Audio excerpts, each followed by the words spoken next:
नमस्कार, मी जोशना. माझ्या चॅनलमध्ये तुमचं खूप खूप स्वागत आहे. तर चला मग आता आम्ही चाललो आहे बाहेर.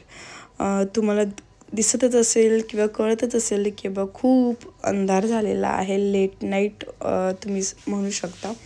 आता हे आहे खारघरचा ब्रिज आहे. ब्रिजपाशी आम्ही आलो आहोत. तर आम्ही कशाला आलो असेल तर आम्ही डोसा खायला आलो आहे. इथला डोसा खूप आवडतो आणि खूप छान आहे, खूप टेस्टी आहे. गणेश डोसा सेंटर म्हणून आहे. लिटिल वर्ल्ड मॉल आहे. मॉलच्या बाजूला 1-2-3 शॉप सोडले की तिथे बाहेर असतो किंवा आपलं त्यांचं शॉपसुद्धा आहे. मॉर्निंगला शॉपमध्ये असतं आणि नाईटला बाहेर असतं स्टॉल लावलेला. पण खूप छान अप्रतिम असा डोसा असतो. वेगवेगळ्या फ्लेवरमध्ये वेगवेगळ्या म्हणजे खूप सारे डोसे आहेत त्यांचा मेनू कार्डमध्ये. खूप टेस्टी आणि खूप मस्त आहे. अर्णवचा आणि माझा म्हणजे बनवत होता तो, आणि अर्णवच्या पप्पाचा आला होता कोल्हापुरी डोसा म्हणून.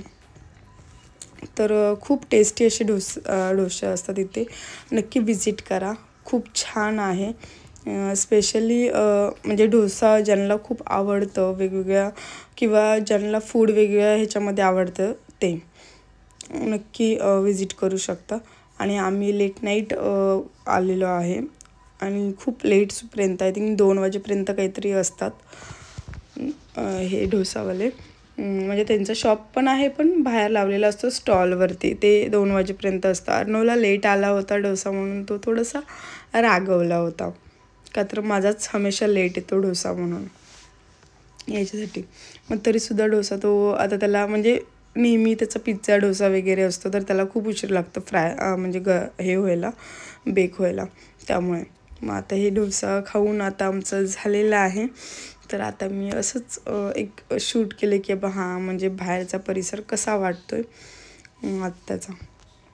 लेट नाईट म्हणजे आय थिंक खूप उशीर झालाच होता, खूपच उशीर झाला होता. आणि आता मी परत घरी निघालो आहे.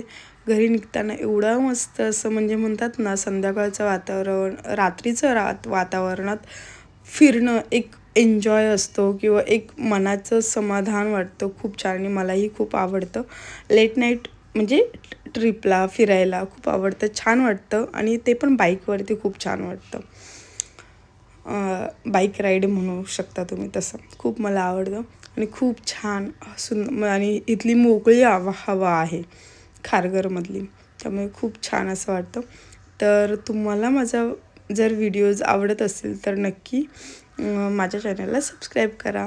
आणि असेच नवनवीन व्लॉग्स तुम्हाला येत राहतील खारघरमधील किंवा खारघरच्या बाहेरील कुठे कोणतं जे फूडचं चांगलं आहे, फूड छान आहे ते तुम्हाला नक्की रेकमेंड केलं जाईल. आणि स्वतःचे हॉनेस्टली रिव्ह्यू असतील ते, असं म्हणजे फेक वगैरे नाही. तर नक्की कमेंट करून सांगा. आणि तुम्हाला माझे व्हिडिओ आवडत असतील तर लाईक, शेअर, सबस्क्राईब करायला विसरू नका. And thank you so much.